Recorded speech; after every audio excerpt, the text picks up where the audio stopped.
রাধে রাধে বলে ভিডিওটা শুরু করছি। এটা আমার বাড়ির রাধা অষ্টমী পুজোর ভিডিও। তার আগে জানাই সোনু অফিসিয়ালে সকলকে স্বাগত। সকলে নিশ্চয়ই রাধা মাধবের কৃপায় কুশল মঙ্গলে আছেন, আমিও ভালো আছি। আর রাধা অষ্টমীর দিন সকালে প্রথমেই আগে রাধা রানী আর গোবিন্দকে অভিষেক করিয়ে নিচ্ছি। এখানে অভিষেকে পঞ্চামৃত তৈরি করেছি। পঞ্চামৃতে যা যা আর কি লাগে, দুধ, দই, ঘি, মধু আর শর্করা মানে চিনি, সেই দিয়ে অভিষেক করিয়ে নিচ্ছি। তারপরে এমনি সাদা জল দিয়ে অভিষেক করিয়ে নেবো, নিয়ে তারপরে শঙ্খ দিয়ে জল দেবো। এই সাদা জলে অভিষেক করিয়ে নিচ্ছি, নিয়ে এবারে শঙ্খ দিয়ে জল দিচ্ছি, দিয়ে অভিষেক করিয়ে নেবো। আর ভিডিওটা একটু লেটে শেয়ার করছি, তার জন্য ক্ষমাপ্রাপ্ত। আর গোবিন্দর পায়ে ফুল তুলছি, রাধারানীর পায়ে ফুল দিয়ে নিলাম, দিয়ে এবারে স্নান আরতি করিয়ে নেবো প্রদীপ আর ধূপ দিয়ে। তারপরে নতুন বস্ত্র পরিয়ে আসনে বসিয়ে দেবো।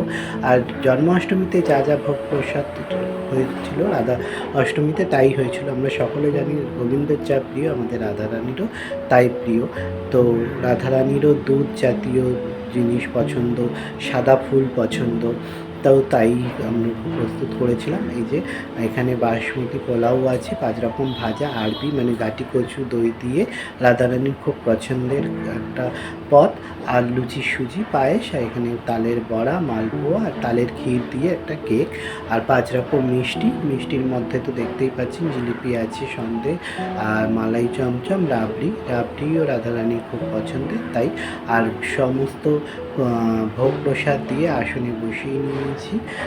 আর এবারে ভোগ আরতি করে নিচ্ছি, নিয়ে তারপরে আমরা অষ্টতর শতনাম পাঠ করব। তো যা শুনেছি জন্মাষ্টমীর ব্রত থেকেও নাকি বেশি মাহাত্ম্য রাধা অষ্টমীর ব্রত। গোবিন্দ বেশি খুশি হন রাধা নামে। 1000বার কৃষ্ণ নাম করলে গোবিন্দ না শুনলেও একবার রাধা নাম করলে নাকি গোবিন্দ অবশ্যই শোনে। আর 1,00,000 একাদশীর ব্রতের ফল পাওয়া যায় একটা রাধা অষ্টমী করলে।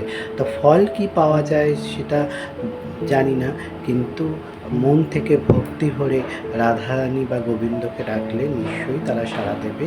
তাদের সব সময় তারা আমাদের সাথেই থাকে, ভালো মন্দ সব নিয়েই থাকে। তো তাই জন্যই আপদ বিপদ সুখ দুঃখে সবসময় গোবিন্দকে স্মরণ করে, রাধারানীকে স্মরণ করে চলাই উচিত। তারা সবসময় আমাদের কুশল মঙ্গলই রাখবেন।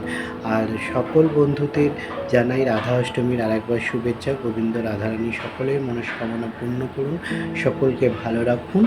আর একবার রাধারানীকে প্রণাম করে বলুন, তপ্ত কাঞ্চন গৌরাঙ্গে রাধে বৃন্দাবনেশ্বরী বিশ্ববানুসুত দেবী প্রণমামি হরি প্রিয়। হরে কৃষ্ণ, রাধে।